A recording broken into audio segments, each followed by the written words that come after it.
ఒక్కసారి కొమ్మూరి గోల్డ్ కి కాల్ చేయండి. తాకట్లో ఉన్న మీ బంగారాన్ని విడిపించి మార్కెట్ ప్రైస్ కి వాళ్ళు కొనుక్కుని మిగతా డబ్బులు మీకు ఇచ్చేస్తారు. హాయ్, వెల్కమ్ టు మనం టీవీ. మన టీవీ మన కోసం. వైఎస్ఆర్ కాంగ్రెస్ పార్టీలో ఒక భయం కనిపిస్తోంది. గిరిజన ప్రాంతాల్లో పార్టీ పుంజుకోవడంపై ఆందోళన నెలకొంది. దశాబ్దాలుగా గిరిజనులు కాంగ్రెస్ సాంప్రదాయ ఓటు బ్యాంక్గా ఉన్నారు.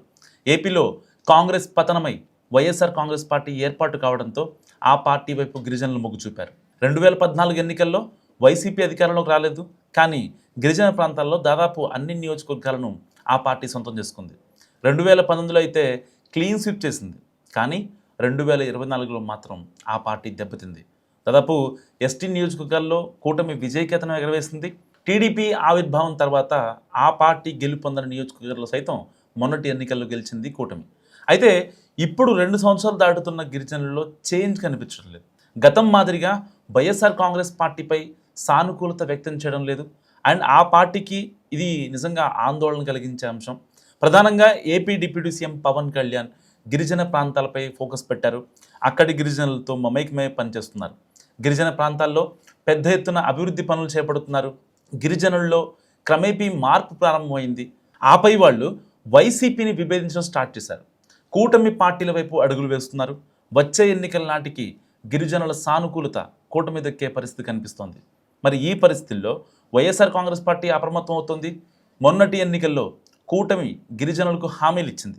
ఆ హామీలు అమలు చేయాలని కోరుతూ ఇప్పుడు వైసీపీ గిరిజన నేతలు పోరాట బాట పట్టేందుకు నిర్ణయించారు. వైసీపీ హయాంలో డిప్యూటీ సీఎంలుగా పనిచేసిన గిరిజన నేతలు పీడిక రాజన్నదొర, పాముల పుష్పశ్రీవాణి నాయకత్వంలో వైసీపీ పోరాటాలు చేయాలని నిర్ణయించుకుంది. ఏపీలో రిజర్వ్డ్ నియోజకవర్గాలు 36 ఉన్నాయి.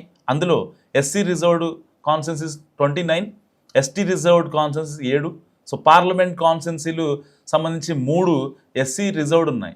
సో ఒకటి ఎస్సీ రిజర్వ్డ్ నియోజకవర్గం ఉంది. అయితే ప్రస్తుతం ఎస్టీ కాన్స్టిట్యున్సీస్ మొత్తానికి సంబంధించి 5 చోట్ల కూటమి అండ్ 2 చోట్ల వైసీపీ అధికారంలో ఉంది. అరకు పార్లమెంట్ స్థానంలో వైసీపీ గెలిచింది. అయితే క్రమేపీ గిరిజనుల్లో మార్పు వస్తుంది. సో పవన్ అటవీ శాఖ తీసుకోవడం వెనుక గిరిజనుల అభిమానం పొందాలన్న లక్ష్యం స్పష్టంగా కనిపిస్తుంది. కొండ శిఖర గ్రామాలకు సైతం మౌలిక వస్తువులు కల్పించారు పవన్. కొన్ని ప్రాంతాల్లో స్వరూపాన్నే మార్చేశారు. అందుకే గిరిజనుల్లో వైఖరి మారుతోంది. వచ్చే ఎన్నికల్లో 7 అసెంబ్లీ నియోజకవర్గాల్లో పాటు అరకు పార్లమెంట్ సీటును కైవసం చేసుకునేందుకు గట్టి ప్రణాళికతో ఉంది కూటమి. అయితే ఈ డేంజర్ బెల్ను గమనించింది వైఎస్ఆర్ కాంగ్రెస్ పార్టీ. అందుకే ఎన్నికల్లో హామీలు అమలు చేయాలని పోరాట బాట పడుతోంది. మరి ఈ వైసీపీ ప్లాన్ ఎంతవరకు వర్కౌట్ అవుతుందో వేచి చూడాల్సిందే.